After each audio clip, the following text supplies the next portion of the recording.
Tick-tock, time to rock. Let me get a vocal check, Anthony. 1, 2, 3. 1, 2, 3. Check, check, check, check. All right. I'll adjust as I need to as we're going along. Good evening, ladies and gentlemen. Last night we were talking about our good friend Yusha Evans, and we only got through one video clip when we had 5, and we really wanted to get through his points about the Apostle Paul because they're pretty standard among Muslims and Muslim apologists. So we wanted to show how the Apostle Paul is being misrepresented by Muslim apologists, and in the case of people like Yusha Evans, they're just flat out lying, right? Like this is not in dispute. And we wanted to show how this is just acceptable in Islam. We see so many Muslim apologists doing this that we can't help but think that this is just accepted in Islam. People don't call their Muslim apologists out for saying things that are completely false. And just to give you yet another example of this, one that we've gone through numerous times. Anthony, I got to show the Yusuf Estes clip one more time, and then we'll talk about our good friend Yusha Evans. So let's have the Yusuf Estes clip one more time, just to show you how bad of a problem this is in Islam. But I'm going to ask you a question, and I want you to be honest. This is not for you to, start a debate, but just be honest. Was Jesus a Catholic?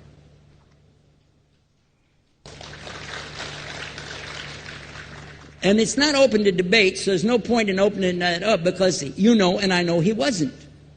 The Catholic Church was in business about 300 years before Jesus was born. It's on their website. Don't go like this. It's on their website. That's where I took it from. The Catholic Church was really started in Rome by Alexander the Great. Now, Anthony, what's the problem with Yusuf in this clip and in the clips afterwards, where he insists that the Catholic Church was started by Alexander the Great in Rome 3 centuries before Christ? What fault could we possibly find in such a truthful statement?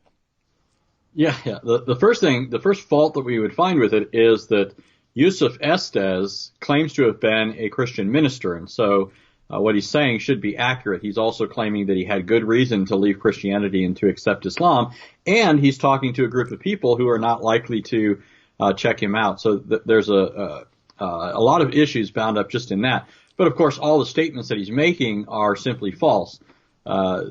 Alexander the Great didn't go to Rome. He certainly didn't establish a Catholic Church. The Catholic Church wasn't established 300 years before Christ. And while we might debate when exactly the church in Rome could officially be considered what we would now think of as the Roman Catholic Church, the fact is that it didn't come along until centuries after Christ. Right? There were Christians in Rome from the first century. Paul writes to Roman Christians. But there was no such entity as we now know it as the Roman Catholic Church. Certainly not in terms of its distinctive or distinguishing doctrines. And he also claims, I don't know if this part of the clip was played, but he also claims that this information is verified on the official Catholic website. And in encyclopedias. And in encyclopedias, yeah. Right. And all of that, of course, is complete nonsense. And I've been thinking about this with reference to Yusuf Estes and Yusha Evans and all the Muslim apologists who just make things up, because we've been talking about it a lot. But I was trying to think of what we could call it or something like that. I'm thinking of calling it the 99-1 rule. All right, the 99-1 rule, namely that if you have let's say 100 people in an audience, and 99 of them don't know what you're talking about and aren't the sort of people who are going to investigate what you're talking about. But there is one person in there who is the sort of person who knows what you're talking about, knows you're wrong, or is the sort of person who, if something you say doesn't sound right, he's going to go look it up. Well, that's the perfect situation for people like Yusha Evans or Yusuf Estes. to be in, because you can say anything you want, no matter how false, as long as you're blasting Christianity or defending Islam. If 99% of the people in the room believe what you say, even though it's a lie, and only 1% of the people actually realize that what you're saying is complete nonsense, well, you win in the Islamic sense that you're building up your global mob, and they can eventually shout down any sort of 1% of the population that says otherwise, right? And why do we find this among Muslim apologists? I think it's because it's the same method that Muhammad used, right? When Muhammad said, hey, the scriptures of the Jews and Christians confirm that I'm a prophet, who's he speaking to? He's speaking to Arabs. Right? They don't know what's in the Torah, and they don't know what's in the gospel. So do they know whether he's actually prophesied in the Torah and in the gospel? No, they have no idea. Let's suppose you had one person out of 99 who was like a former Jew or a former Christian or something like that, and he actually knows better. Well, if you start disagreeing with Muhammad, that's not exactly the safest place to be in among Muslims. No, Muhammad's wrong. He's not in the Bible. Oh, well, get your head chopped off, right? So this sort of 99-1 rule goes back all the way to our good friend Muhammad, and that's why you find it even today among Muslim apologists. Well, we're going to look at how this plays out in the ministry of Yusha Evans. Anthony, tell us a little bit about Yusha Evans before we go to the first clip. Yeah, just like Yusuf Estes, Yusha Evans also claims to have been something of a minister. Typically, he'll use the phrase or something like it of being a youth minister, from his own mouth, he claims to have had a extensive background in Christianity. He was very committed. His family took him to church routinely, and he even started studying Christianity in earnest in his teen years, and so much so that he eventually thought that he would go to seminary and become a pastor. But along the way, somehow he became disenchanted with Christianity and went to a local mosque and eventually converted to Islam.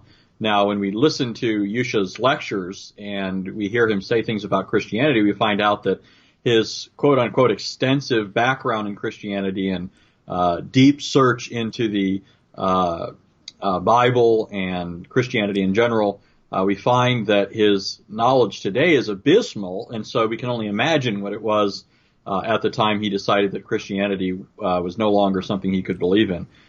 And we have to wonder what sort of message he was hearing from the Muslims. In fact, when you were talking about the 99-1 rule, I was thinking of those people who do eventually hear accurate information that refutes what Yusuf Estes said, right? Those, or another Muslim who's purveying false information. Those people who later, let's say 3 or 4 years down the road, hear the actual facts of the case, a number of them will now have become invested in Islam for a number of reasons.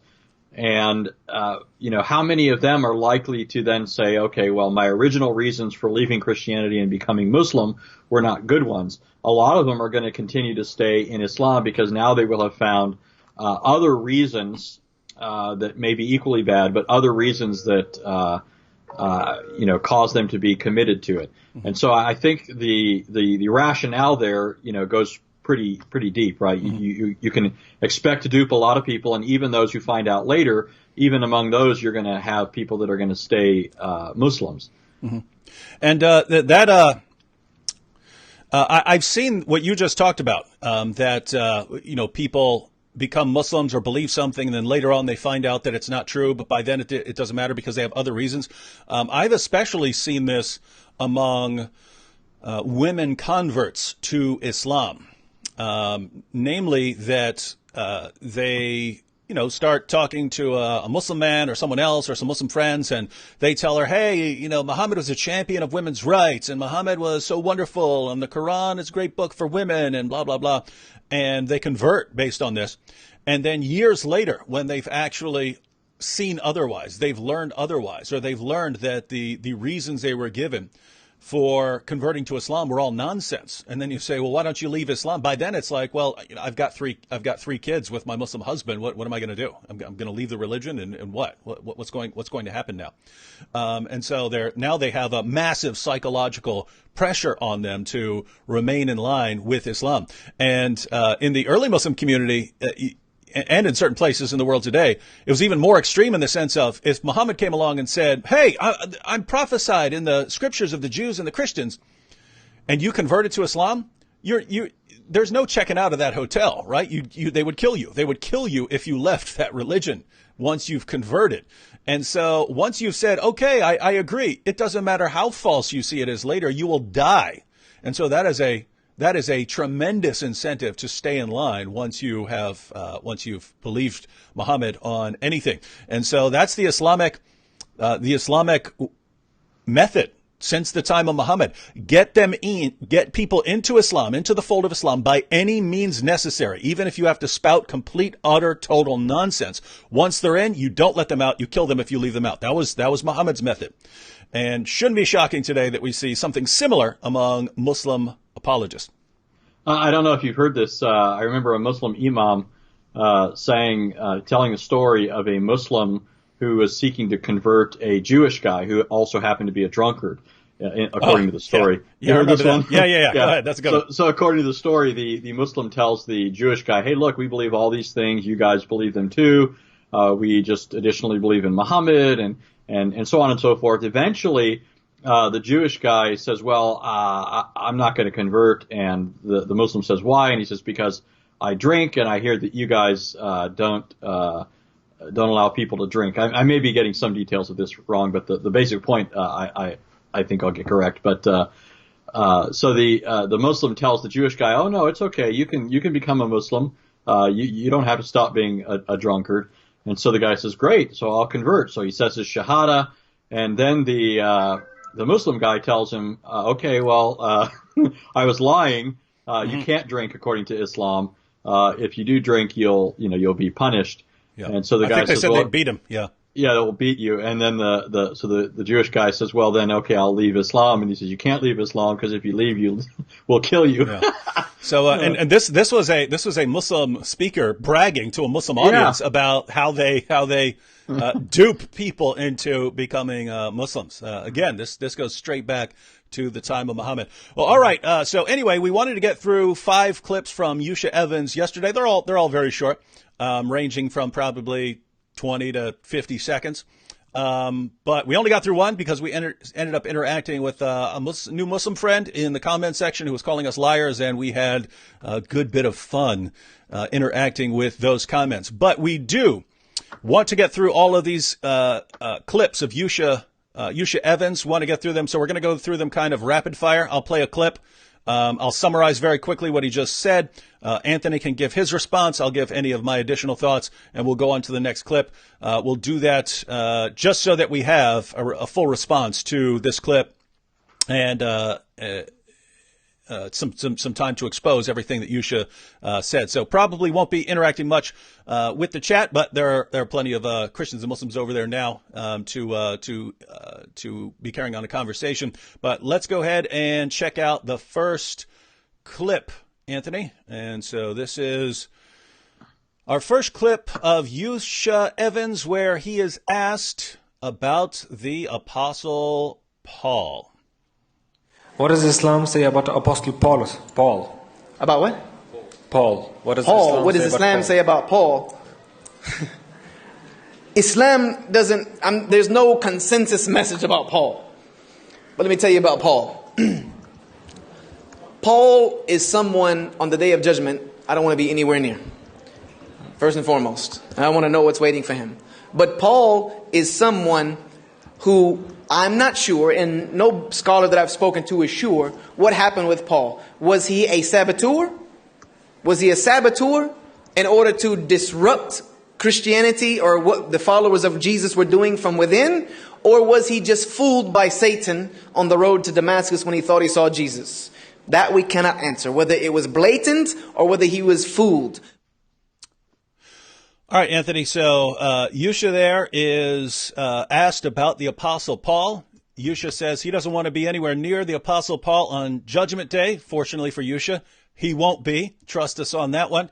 But he says there's no official Muslim position on the Apostle Paul, although, as we pointed out yesterday, if you go to the early Muslim writings, Muslims during the early centuries of Islam They affirmed Paul as a true disciple of Jesus because they were thinking of certain passages in the Quran which affirmed that Allah was protecting the true followers of Jesus and was helping them against their opposition, so that he even made them victorious over them. That's impossible to believe if you believe that if you say that Paul came in and corrupted Christianity immediately at its origins.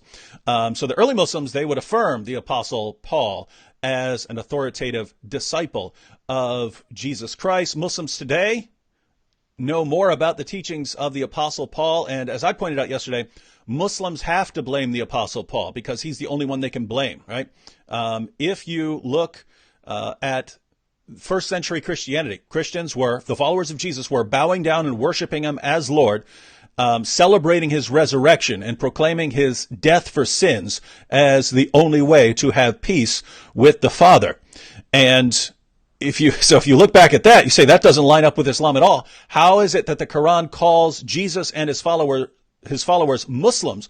Well, Muslims need someone to blame for getting all of this wrong. So they need a conspiracy theory, a very wild conspiracy theory. Who changed all of the evidence? Who changed all of the teachings of Christ? Who changed all of this?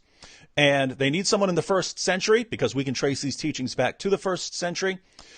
They can't blame Jesus because Jesus, according to the Quran, was a Muslim. They can't blame Jesus' original apostles because the original apostles are, according to the Quran, devout Muslims. Since they're all Muslims, they can't blame them. Who are they going to blame? Well, they need someone in the first century who was very powerful, but who wasn't Jesus and wasn't one of the original apostles. And the Apostle Paul is the only one they've been able to come up with who could remotely fit into that category. So Islam stands or falls with their condemnation of the Apostle Paul. If they don't have Paul to blame, they have no one to blame for why the life of Jesus, as we read in history, doesn't line up with what Muhammad said. So that's why Muslims have to blame him. But Anthony, Yusha claims that there are one of two options here. You could believe that Paul was a saboteur, or you could believe that he's being deceived by Satan. He was duped by Satan. So Paul's either deliberately deceiving or he was himself deceived, and maybe he believes what he's saying, but he's been deceived. What do you think about those options? Yeah. So it's interesting. He also said along with that, one thing we do know, whatever option we go with, whether it's he was a saboteur or he was deceived by Satan, one thing we do know is that he destroyed the teachings of Jesus. Now, this creates a number of problems. First of all, in principle, if you believe that God is the one who sent Christ into the world, or if you don't accept the idea of Christ's preexistence, you accept, if you're a Muslim, you believe that he was raised up as the Christ and was sent on his mission by Allah, then you have to believe that Allah failed in the purpose for which he sent Jesus, or that Jesus was a massive failure. Or you have to believe that it was Allah's intention for all of this to go sour, and that creates problems of its own, particularly because the Quran says that Allah promised to be with the followers of Jesus, to make them superior and cause them to prevail upon their enemies.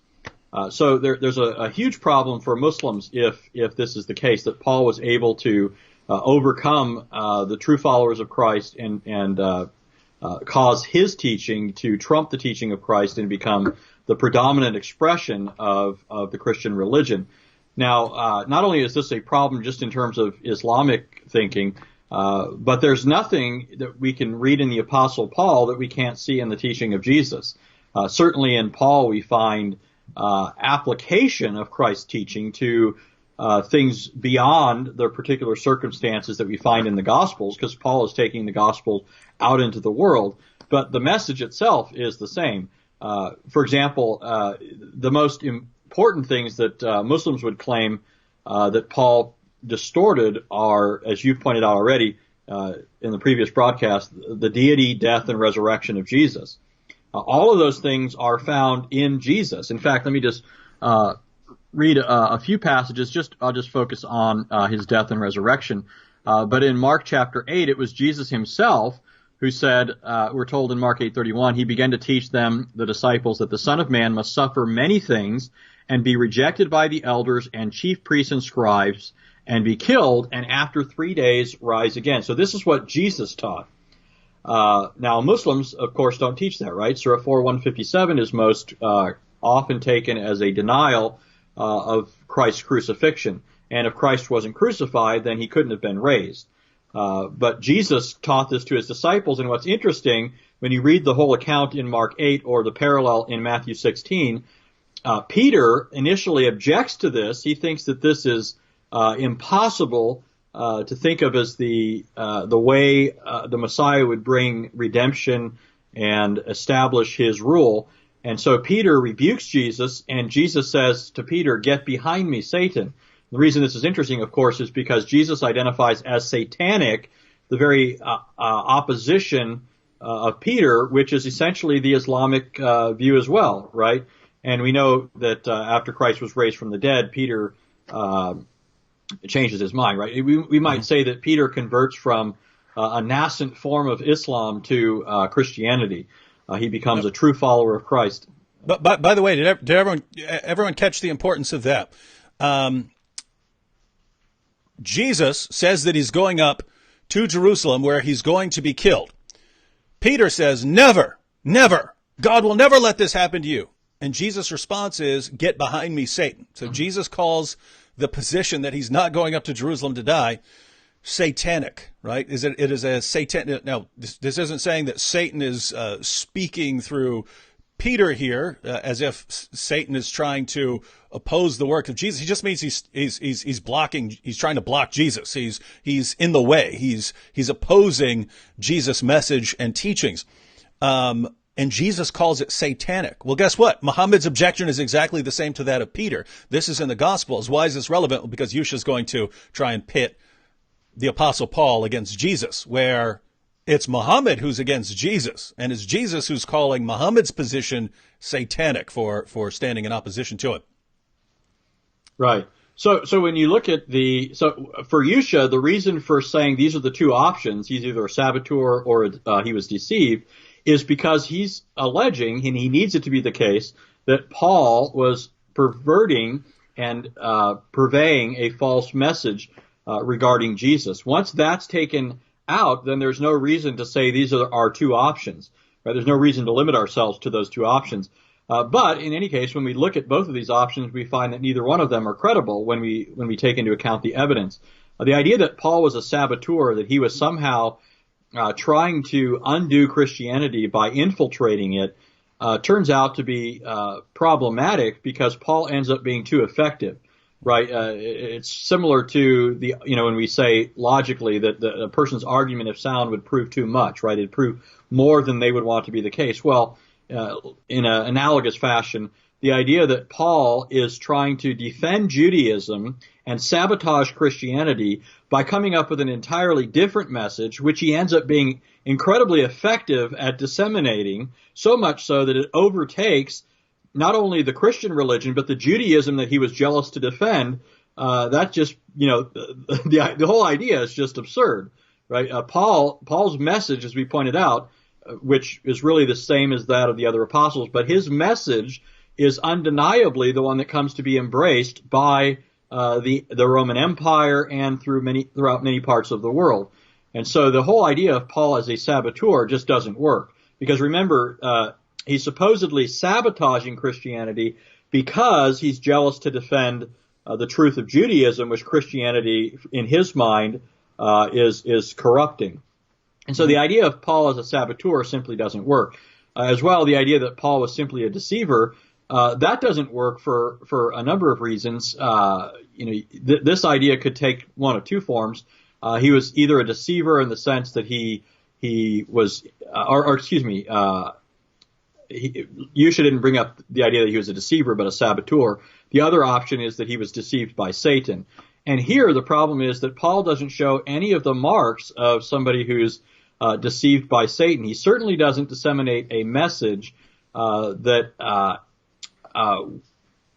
fundamentally, well, first of all, we've already shown it doesn't disagree with the message of Christ himself or with that of the prophets, but it's also not the sort of thing that Satan would be pleased with, right? It's not like Paul taught that men could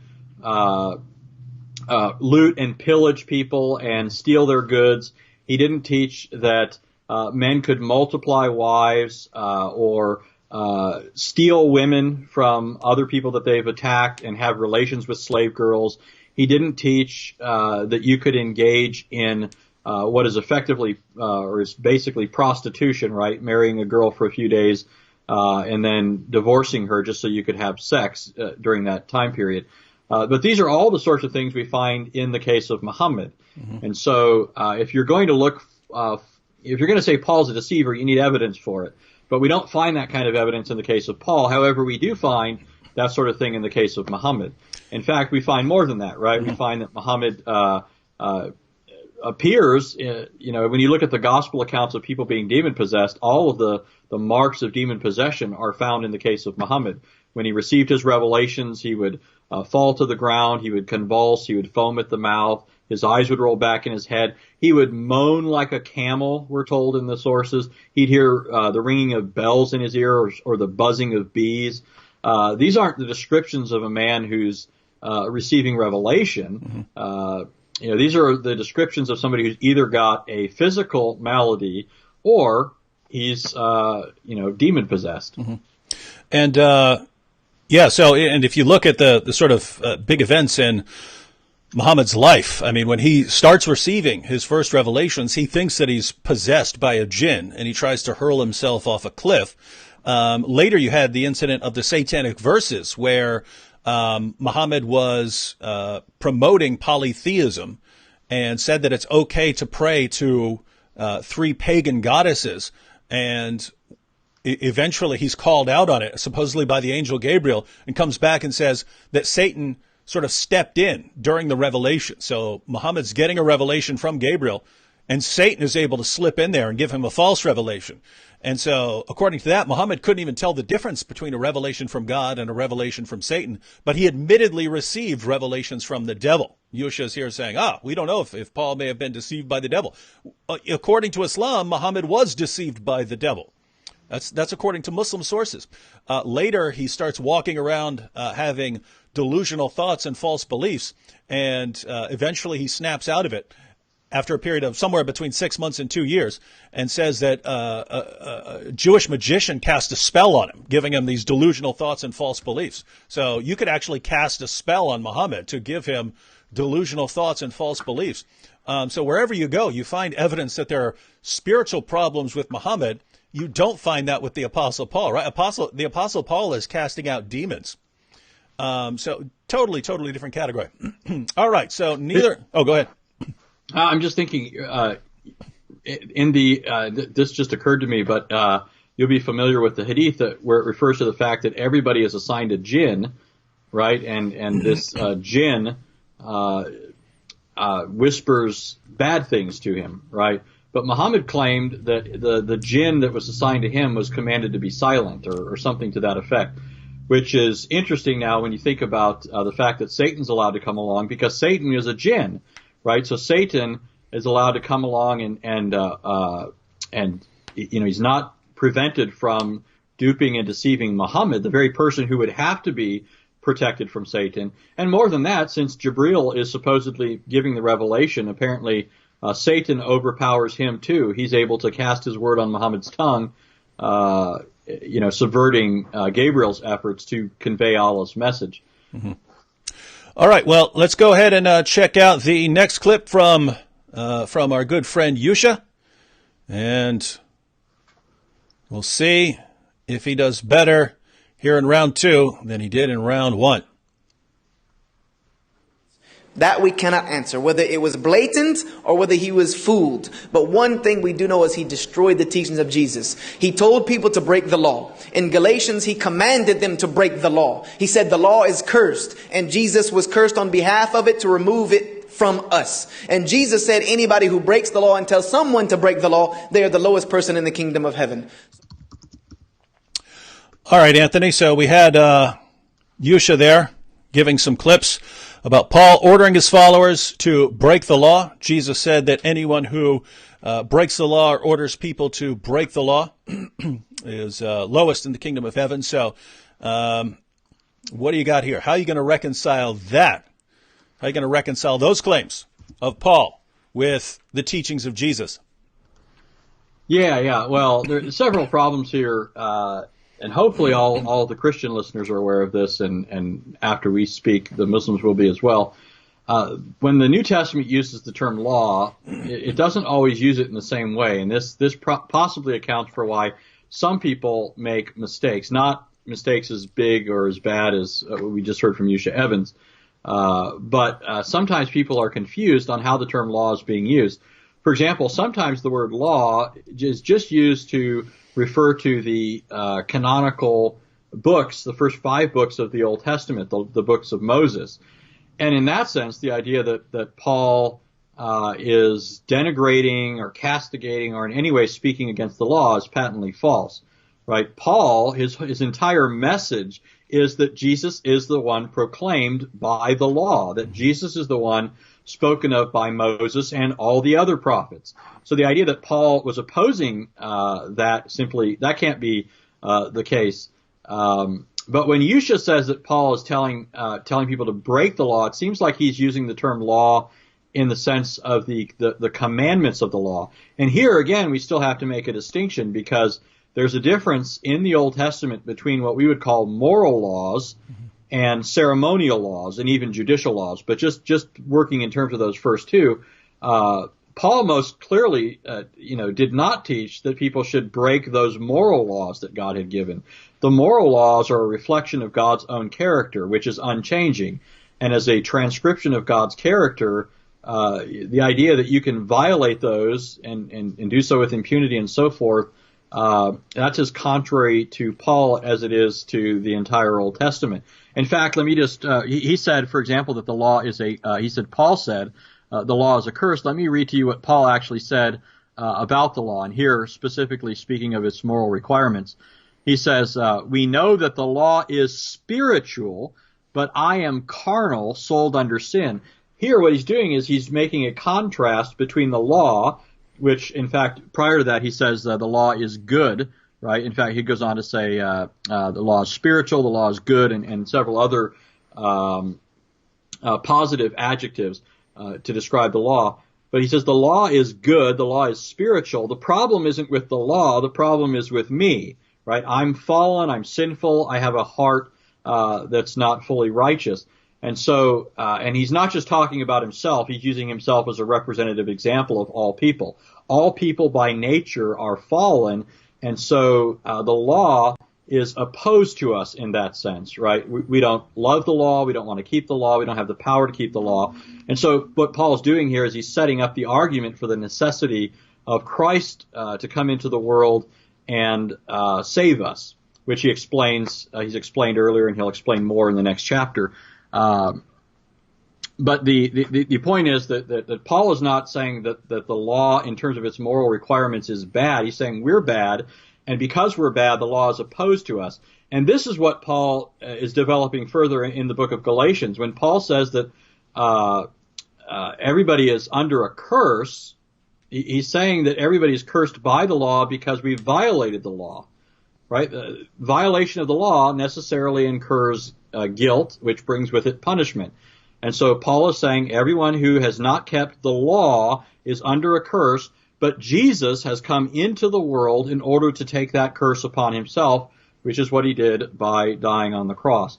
So Yusha has, and I should say further, when Paul says that the law is no longer binding on us, that too has a number of different senses depending on which context you're looking at.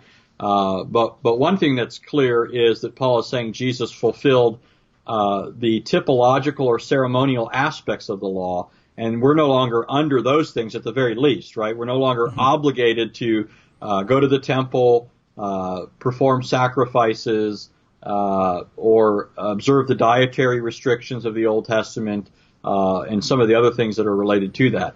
But there's no statement, by the way, in Galatians where Paul says the law is a curse. There's no statement in Galatians where Paul says to violate the law, to engage in sin.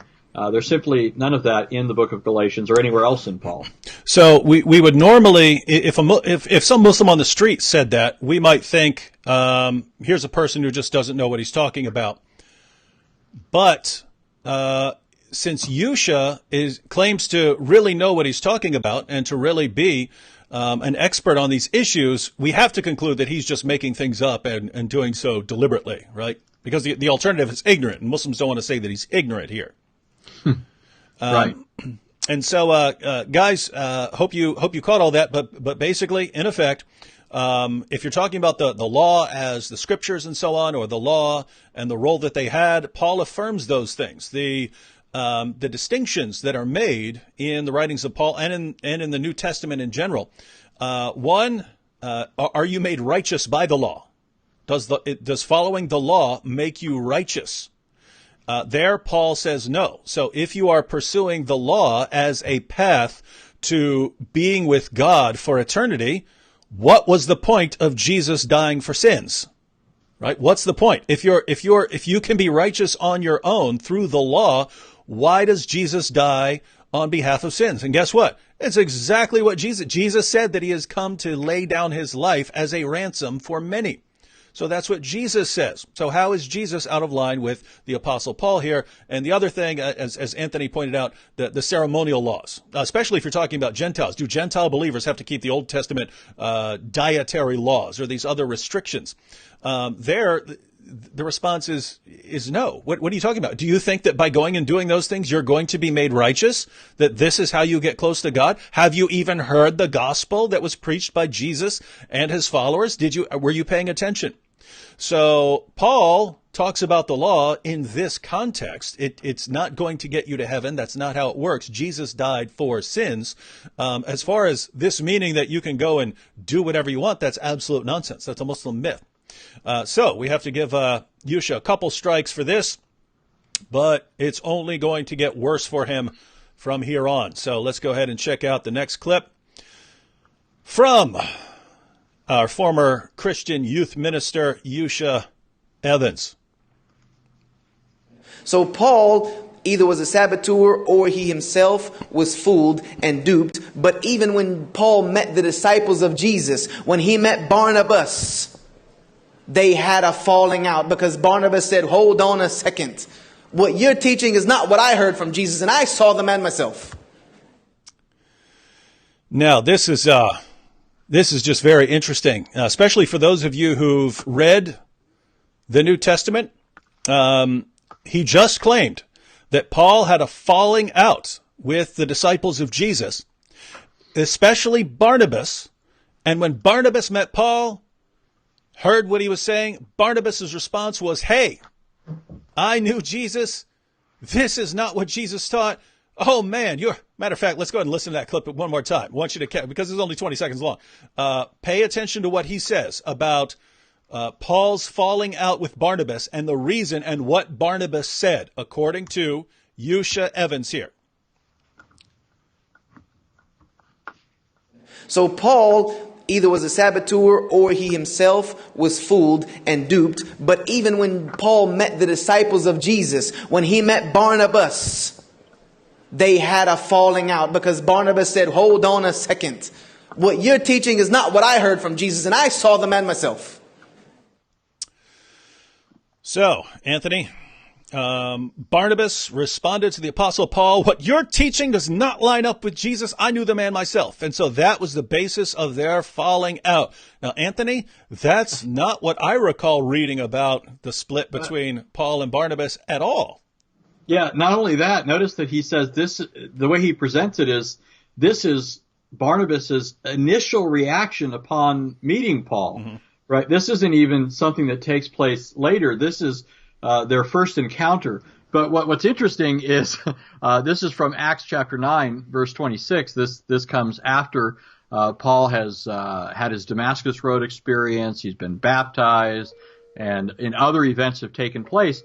The early Christians had known of Paul as a persecutor, somebody who was violently persecuting Christians, even going throughout the diaspora, the place where Jews had been scattered throughout the empire, and trying to cart off Jewish Christians back to Rome or back to Jerusalem to be tried by the Sanhedrin. So the Jewish Christians are suspicious of Paul at this point, thinking like Yusha Evans, maybe he's trying to infiltrate our ranks so that he might spy out who the believers are, and then basically bring us under trial. But here's what it says in Acts 9 verse 26. When Saul had come to Jerusalem, he tried to join the disciples, but they were all afraid of him and did not believe that he was a disciple. Now, notice the idea isn't that they're opposed to Paul because Paul's bringing this new message, right? That Jesus was God, that he was crucified and risen. That's not at all what they're bothered by. They're concerned that Paul is coming as a Jew, pretending to be a Christian, and he's going to persecute them. But look at what it says in verse 27. But Barnabas took him and brought him to the apostles. And he, meaning Barnabas, he, meaning Paul, declared to them how he had seen the Lord on the road and that he had spoken to him and how he had preached boldly at Damascus in the name of Jesus. So he was with them at Jerusalem, coming in and going out. He was coming in and going out, meaning he was entering in and exiting from the apostles freely. And this is because Barnabas brought him to the apostles and vouched for him. So Barnabas's initial response was not, I saw the man myself. And by the way, notice that actually, Yusha is just so wildly off here. It's just the number of errors is remarkable. I think maybe we should do a show just on who gets the record for being able to cram in the most errors in the shortest space, or who get Yusuf Estes versus Yusha Evans. Yeah, versus Zachar Naik with. We could see if we could top Nabil's video. Yeah. On Zachar Naik. 25 errors in under 5 minutes. These guys might have that record. And so Yusha just told the Muslim audience that Barnabas's reaction when he meets Paul is, hey, you're teaching all these things that are contrary to Jesus, and I knew Jesus. Hey, what's going on here?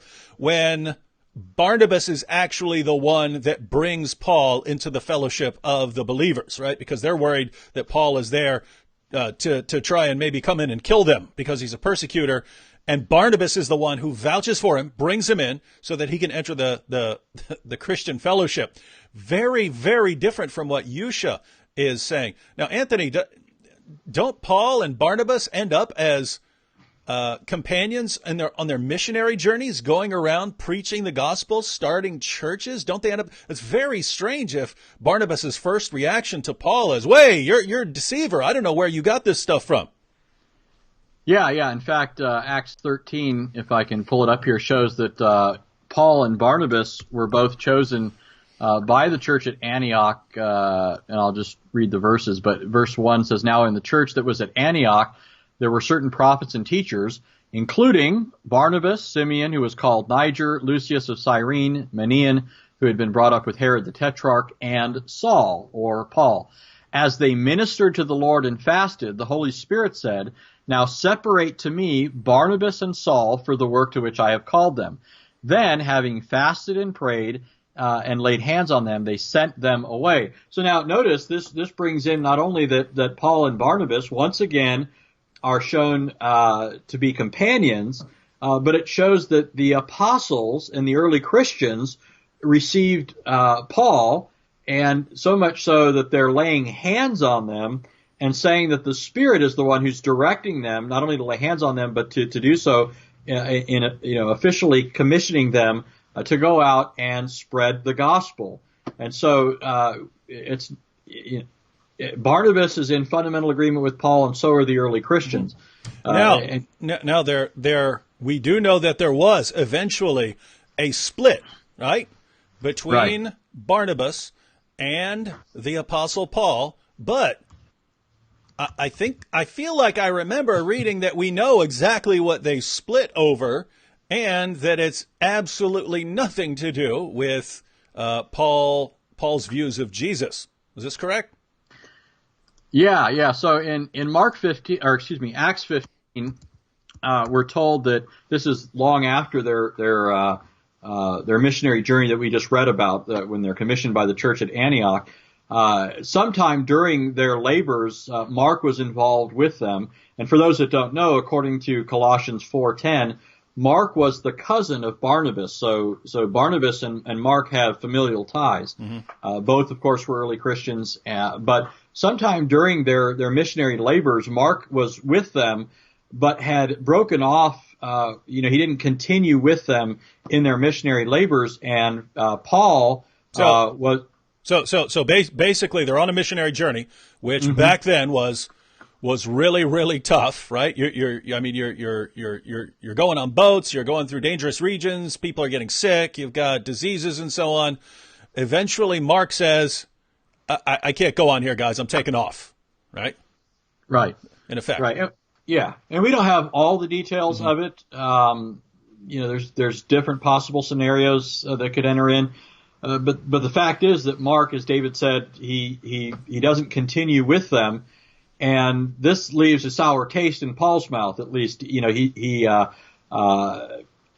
do know that Paul later reconciles with Mark. So whatever it was, there's a reconciliation between Paul and Mark. But at least at this point, Paul is still a bit upset over this. And when he says, and I'll read, this is in Acts 15, verse 36, it says, "Then after some days, Paul said to Barnabas, let us now go back and visit our brethren in every city where we have preached the word of the Lord and see how they are doing." So notice, Paul is saying that he, together with Barnabas, had preached the word of the Lord. They preached the same message. And now he's saying to Barnabas, let's go back to these churches that we've already been to and see how they're doing. And then it goes on in verse 37, "Now Barnabas was determined to take with them John, called Mark." So like many Jews in the first century, he had more than one name. So Barnabas wants to take John Mark with them, but Paul, verse 38, insisted that they should not take with them the one who had departed from them in Pamphylia and had not gone with them to the work. Then the contention became so sharp that they parted from one another, and so Barnabas took Mark and sailed to Cyprus, but Paul chose Silas and departed, being commended by the brethren to the grace of God. And he went through Syria and Cilicia, strengthening the churches. Now, what's interesting here is even though there's this cleavage between them, it's not a separation over matters of faith or when it comes to what God, ethical instruction.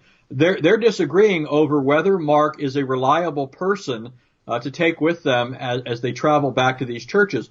But when they do separate, we're told that they were commended by the brethren to the grace of God.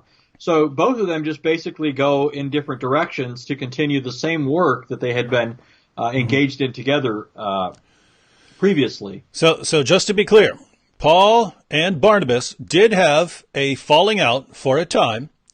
We know exactly what the falling out was over, and it's a situation where they're both right? I mean, if you're going on a very dangerous missionary journey, and you can only pick one or two people to join you on your missionary journey, and you're going through some very dangerous areas, and you take someone on one of these trips, and when things get rough, he says, I can't deal with this right now. I have to go. This is too tough for me. And then you have to continue on without him. What should be your response if later on he says, guys, I'm ready now. I want to go with you. Well, you could make a case either way. You could say, no, we should give this guy a second chance. We're going to give this guy a second chance, especially if he's one of your relatives, right? You say, okay, he was a young guy. He's matured a little bit now. Let's forgive him and move on. And let's take him with us. Or you could say, well, look, I have no problem forgiving him, but as far as trusting him to take him along on another dangerous missionary journey where our lives are going to be on the line, where people might stone us to death, do we want to be counting on this guy as our traveling companion? You can make a good case to say, no, there are other Christians that we could take. Let's take someone who's tried and true, not someone who abandoned us last time. You can make a case either way. That's what the dispute was between Paul and Barnabas. Do we take Mark, who abandoned us last time? Do we take him? Barnabas said yes. Paul said no. They said, well, why don't we just make two groups? Barnabas took Mark, Paul took Silas, and you actually ended up with two experienced missionary groups going out preaching the gospel. That is what the dispute was over. What does Yusha Evans tell his Muslim audience was the basis of the dispute? Well, he says, Barnabas saw Paul and he said, you're teaching all these false things about Jesus, and these are just wrong. I knew him, so I got a problem with you. It's absolutely false. It's absolute nonsense. And since he claims that he's read all this stuff, we can only conclude that he is deliberately lying to a Muslim audience. Why? It's the 99-1 rule. Maybe in a room full of 100 Muslims, there's one who's going to go look it up. But if 99 believe you and they think that they know why they reject the Apostle Paul, well, who cares about the one? You've got the 99, right? And so that just seems to be the attitude there. Notice here again, we know exactly what the case is. Yusha Evans makes up a bunch of stuff in order to attack the Apostle Paul. Now, just think about this. If you really had a good case against the Apostle Paul, would you need to make up stuff like this? If Muslims had a real basis for saying this is how we know that Paul was a deceiver, would they need to make stuff up like this? Would they need to say, okay, well, the Apostle Paul and Barnabas had a falling out, they had a disagreement, they went their separate ways over Mark. Let me lie about that and say that it was because Barnabas disagreed with Paul's message about Jesus. Would you need to do that if you actually had a legitimate case against Paul? Of course not. But that's what Muslims do because they don't have a legitimate case against Paul. They have to misrepresent and distort things in order to make their case. All right, well, we have 2 more short clips. Let's go ahead and take a peek at these. Maybe Yusha's going to redeem himself here. So Paul either was a saboteur or he himself was fooled and duped. But even when Paul met the disciples of Jesus, when he met Barnabas, they had a falling out because Barnabas said, hold on a second. What you're teaching is not what I heard from Jesus, and I saw the man myself. Oops, I accidentally played the same clip there. Let me go to this next clip. As a matter of fact, I think this next one is just the end here. All right, so last clip, I think. And he fell out with the other disciples when they got to know him. And Paul, when he returned to Jerusalem, at the last part of his life, Paul returned to Jerusalem. Does anyone know what the city of Jerusalem did? They all came out to kill him. They all came out to kill him. And the guards of Caesar came and got him and protected him and took him away. And that was the end of what we know about Paul. So Paul did not really see eye to eye with the disciples nor the followers of Jesus at any point. It was the later churches and the letters that were written to churches who were outside of Jerusalem, who were outside of the disciples' reach, that Paul had an influence on. But we don't have time for the history of Paul. I wish we did. Paul's an interesting man. He wishes we had time to really go through the life of the Apostle Paul. I'd be interested in that too. I'd love to see what else Yusha Evans had to say about Paul, because he just gave the highlights there, and in the highlights he got everything wrong. Everything that he said was either a massive misrepresentation or an outright lie. So Anthony, there you have after he mentions the falling out with Barnabas, which he claims was a falling out with Barnabas because Barnabas saw that Paul was teaching all these false things about Jesus. We know it was actually just a disagreement about whether you take a person on a missionary journey after the person has abandoned you on a previous missionary journey. Here he says, and he had a falling out with the other apostles, but then he immediately says, do you know what happened when Paul got to Jerusalem? People came out to kill him. And he makes it sound like these are the followers of Jesus who are coming out, right? Who are coming out to kill this guy, and that Paul has to be protected by the Romans. Now, Anthony, what was Paul's relationship like when he arrives in Jerusalem at the time when people are going to want to kill him? Because Yusha makes it sound like it's the apostles. He had this falling out with the apostles, and that's why people came out to kill Paul. What's the actual case? What happened there? Yeah, since we only have a few minutes left, I'll just try and do this quickly. Starting in about Acts 21, you have Paul coming to Jerusalem, and the apostles tell Paul, hey, look, the Jews are greatly agitated by you, by the fact that you, like us, are proclaiming Christ, Jesus as the Messiah, claiming that he died for sins and rose again from the dead. And they're saying that in light of that, you're opposing the temple, the law of Moses, the customs, kind of like Yusha Evans is accusing Paul of. But so just to be clear here, you've pointed out earlier that that when Paul is talking about the law, or when Jesus is talking about the law, or when the first century Christians are talking about the law, they're talking about the law in a lot of different senses, right? They're talking about the law in a lot of different ways.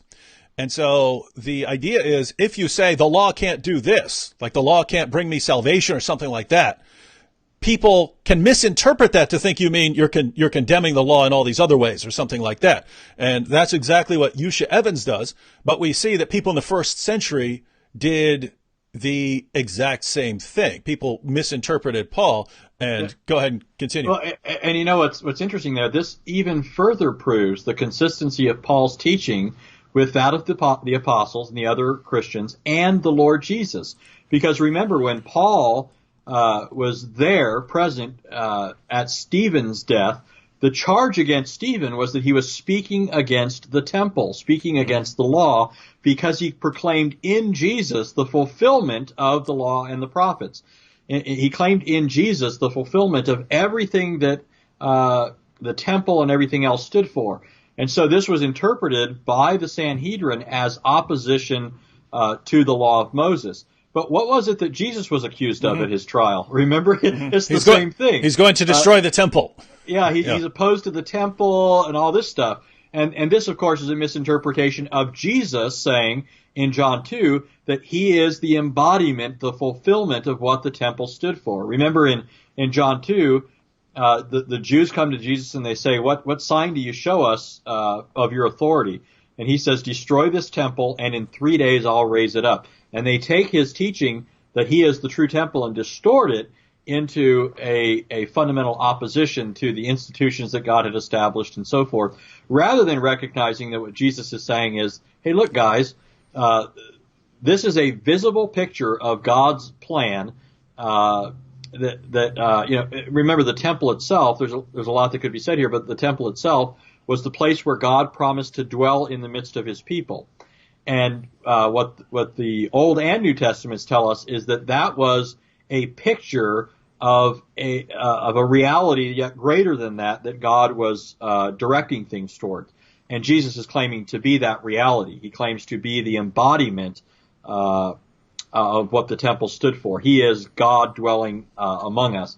So in any case, the point is that the Jews interpret Paul's message like the Jews had earlier interpreted Christ's message as an opposition to the teachings of Moses. It wasn't the Jewish Christians who are saying this about Paul. It's not the Jewish Christians that are coming out like a mob to get Paul. The Jewish Christians, the apostles, in fact, try to tell Paul a way that they think will alleviate the false concerns of the Jews.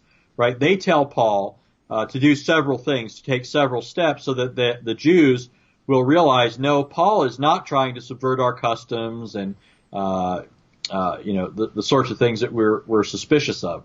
And by the way, that's completely in line with Paul's method, right? To those under the law, I behave as one under the law, right? If he's in different cultural contexts, he's fine with honoring those different cultural contexts. And so the point is, the dispute, nothing in this dispute has anything to do with any of the apostles disagreeing with Paul's message about Jesus. I mean, absolutely nothing, right? Right. Well, what are we supposed to conclude? And again, notice what he does. Let me play this clip one last time. He makes it sound like because of the disagreements over Paul's claims about Jesus, people are coming out to kill the Apostle Paul. So let's go ahead and take a look at this one last time, and then we're going to go ahead and wrap up. And he fell out with the other disciples when they got to know him. And Paul, when he returned to Jerusalem, At the last part of his life, Paul returned to Jerusalem. Does anyone know what the city of Jerusalem did? They all came out to kill him. They all came out to kill him. And the guards of Caesar came and got him and protected him and took him away. And that was the end of what we know about Paul. So Paul did not really see eye to eye with the disciples nor the followers of Jesus at any point. It was the later churches and the letters that were written to churches who were outside of Jerusalem, who were outside of the disciples' reach, that Paul had an influence on. But we don't have time for the history of Paul. I wish we did. Paul's an interesting man. So notice what he said. Notice what he said here, and this is why I pointed out that he's making it sound as if this was the apostles who are in opposition to Paul. He says, and he had a falling out with the other apostles. And when he got to Jerusalem, what happened? Oh, the people of Jerusalem come and attack him to kill him. The Roman soldiers had to rescue him. He said, but it was people outside of Jerusalem. It was people outside of the heart of Christianity.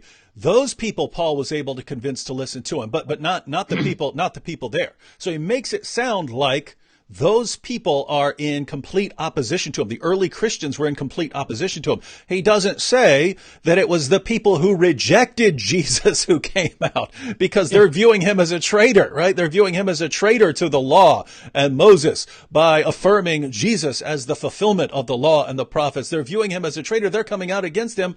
But guess what? That was their same reaction to the other apostles of Jesus and so on. And so, but Anthony, don't we actually know what the reaction of the apostles was to Jesus? How did the apostles react to Jesus? The actual apostles. Paul describes his interactions with the apostles in the book of Galatians, where he goes up to meet them.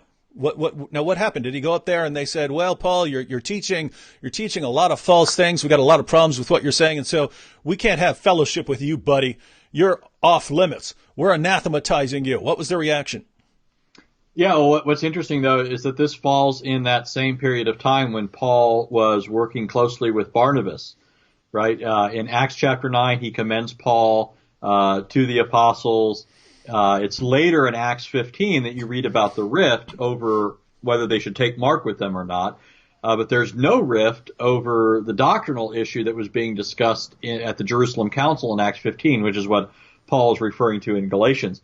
In Acts 15 and Galatians, we see that the apostles give Paul the right hand of fellowship, which is a technical idiom referring to the fact that they accepted Paul, embraced Paul, and even endorsed Paul as a witness to Christ's resurrection and a true apostle, and therefore as a spokesman for the Lord Jesus Christ.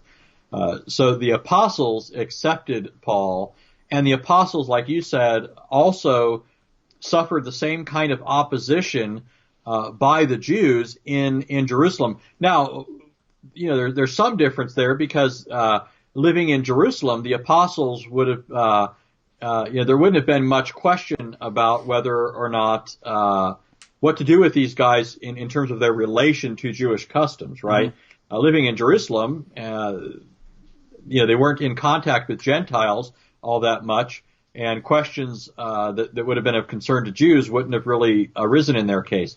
It wasn't until certain things are very clear to them about what they're saying that the Jews realize they're as much opposed to those apostles as they were to Paul. And that's why we're told that James, the brother of John, in the book of Acts, we're told that they killed him. We're also told that James, the brother of Jesus, was killed by the Jews in AD 62 by the Jews. In fact, the story that's reported in church history is pretty interesting. The Jews respected the brother of Jesus. They considered him a righteous man.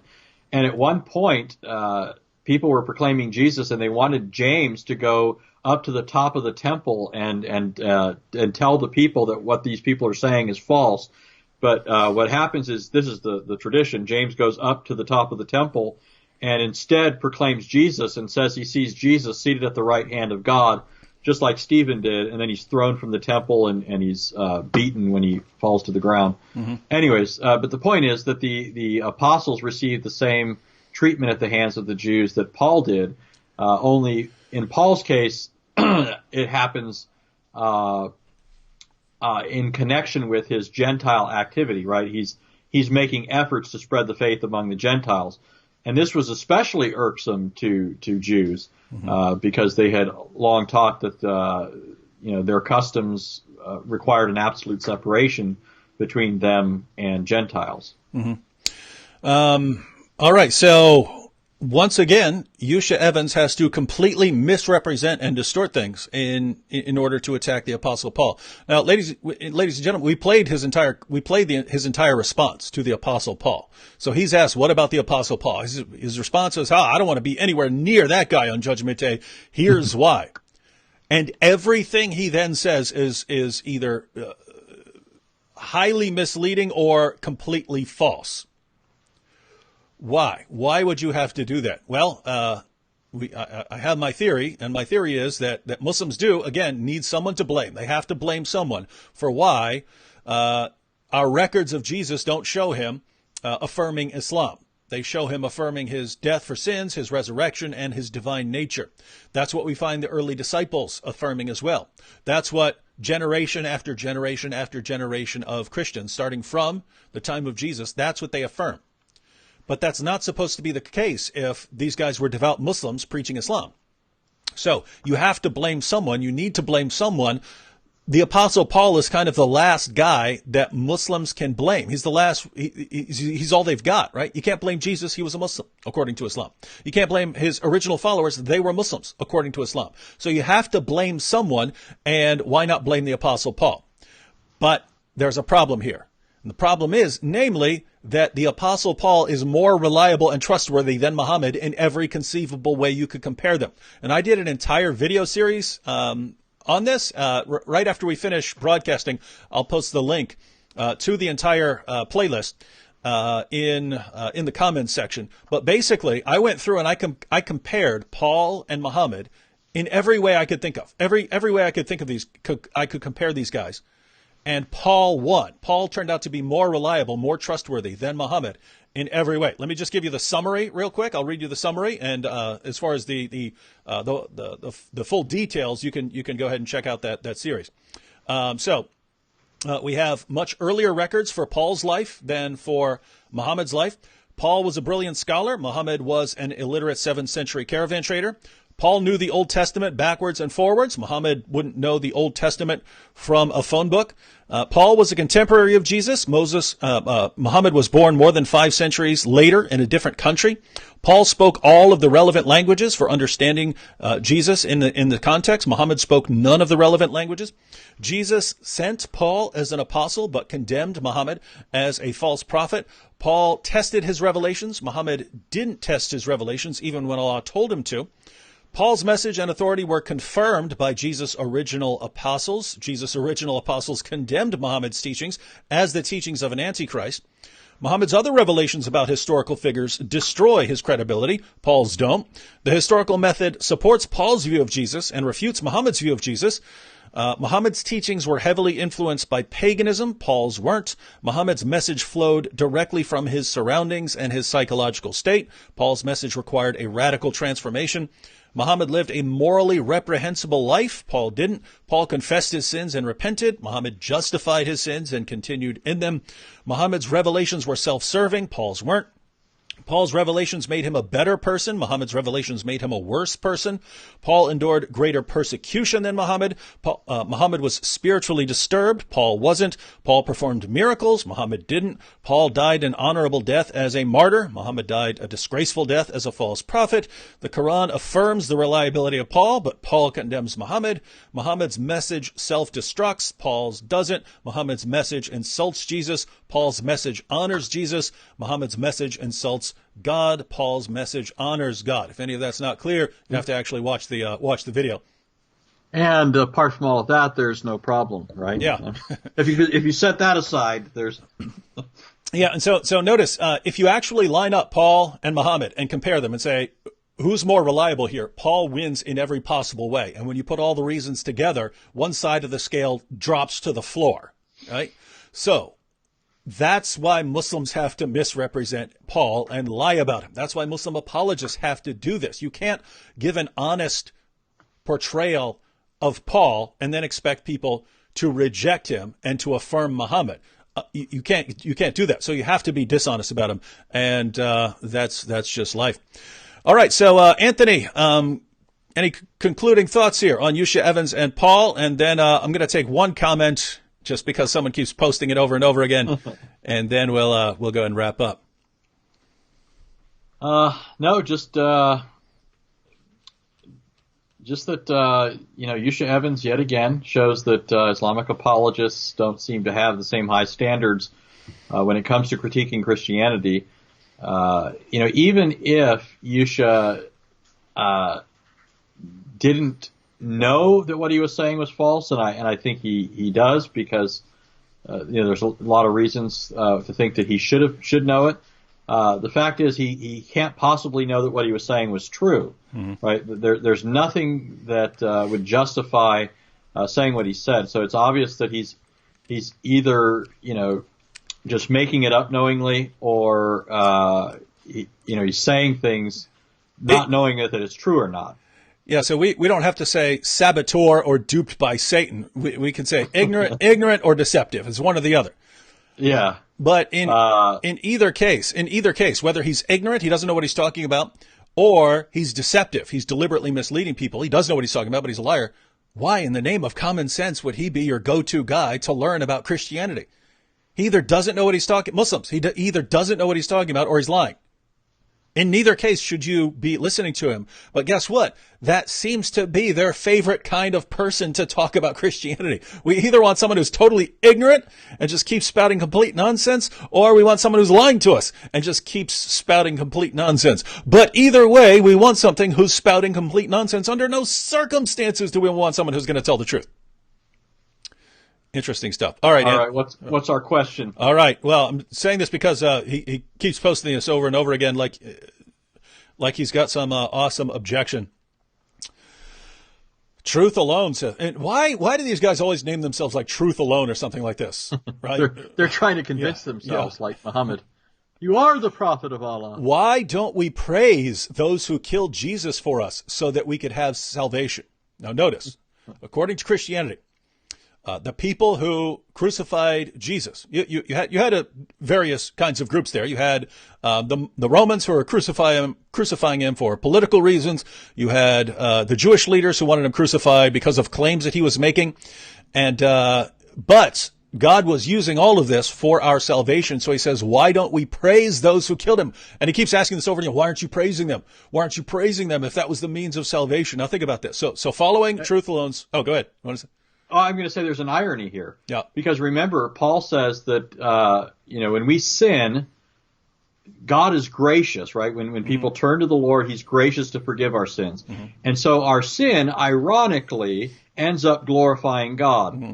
And so Paul says, why don't we say, like some accuse us of saying, why don't we do evil so that good may result? Why don't we do evil so that God will be glorified? Mm-hmm. And Paul says, God forbid. He uses an especially strong way of, denunciating this in the Greek. He says, God forbid that we reason in that way. It's true that God, in his goodness and his sovereignty, is able to bring good out of evil. He's able he's magnified in his graciousness when he forgives our sins. But that's not justification for us to do evil or to say that evil's good. Mm-hmm. So it's interesting that people who would ridicule Paul would be guilty of the kind of heinous reasoning that Paul condemns. Yeah, and this is the heinous reasoning right here. Why don't we praise those who killed Jesus for us so that we could have salvation? So think about this reasoning here. If you're walking down the street and some person decides, let's suppose I'm walking down the street and someone decides to kill me. They say, hey, there's David Wood. Let's suppose it's a jihadi, right? And the jihadi says, I'm going to kill David Wood. And he goes and runs me over with his car. But then let's say his insurance company gives me a bunch of money. And I say, oh, well, he got me a bunch of money. Let me praise the jihadi who tried to kill me since I got a lot of money out of it through an insurance company. Does that make sense, ladies? Would I praise him? Would I praise him? No, and the reason is when you're judging someone on their motives and intentions, right? It's not just what happens afterwards or what results from their actions. It's what was their intention. If their intention was evil, then you don't praise them, even if something good happens to come out of it. I mean, think about this from an Islamic perspective, right? The pagans of Mecca, after Muhammad spent years mocking their gods, eventually they start persecuting Muhammad. And the persecution gets bad, especially after Muhammad promised to slaughter them. And the persecution gets bad so that Muhammad and his community have to leave the city of Mecca. Well, what happens when they leave the city of Mecca?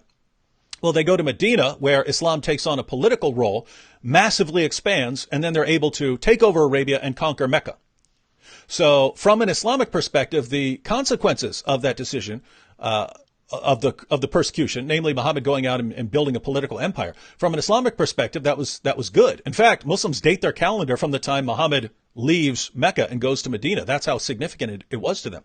So would you say from an Islamic perspective that since good things resulted from the persecution of Muhammad, therefore we praise people for persecuting Muhammad? We praise the people who persecute Muhammad. We praise people who persecute Muslims. Would any Muslim on the planet make that claim? No, because if you were using it against Islam, they would think that's the most idiotic thing anyone has ever heard. And yet, over and over again, like a beating drum. I mean, how many times has he posted this? Like 30 times, 40 times during this live stream?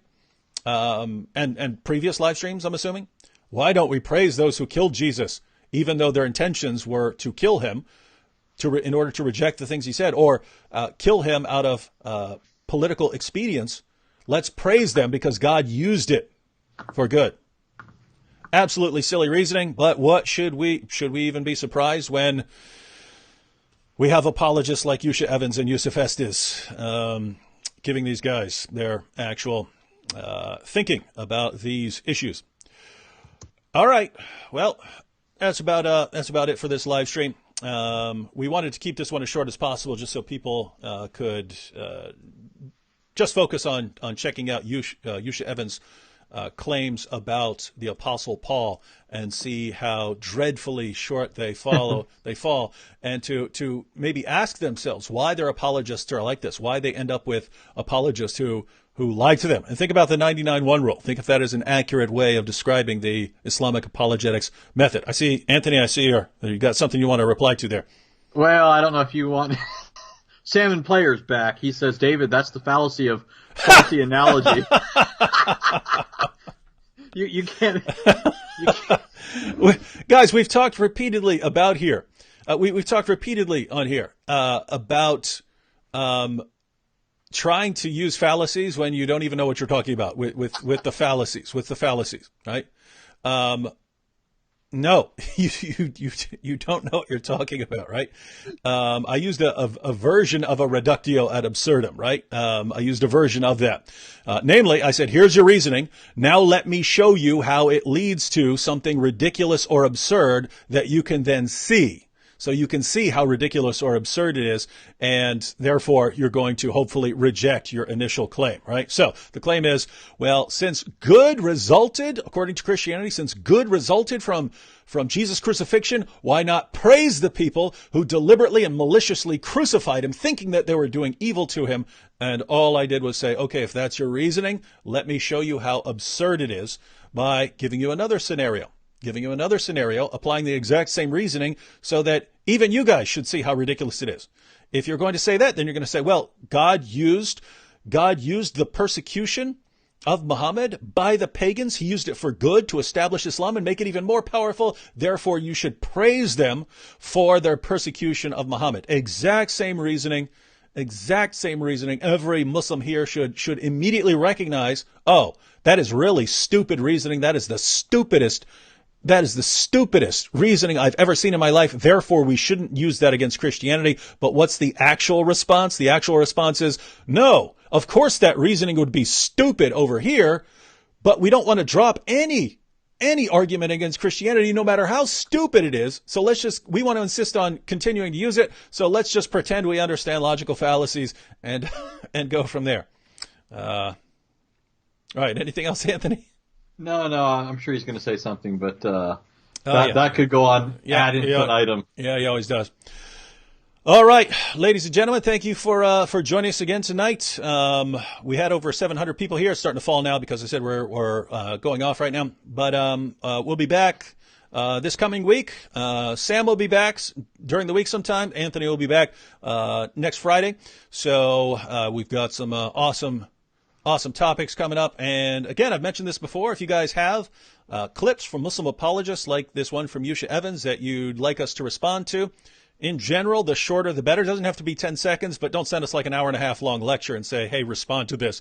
That would take a lot of time to watch it and then figure out exactly what you're wanting to respond to. So if you have short clips, short responses that you'd like us to address or respond to, go ahead and leave those in the comments section, and we'll do our best to get to as many as we can in upcoming live streams. Thanks, Anthony, for joining us, and God bless everyone.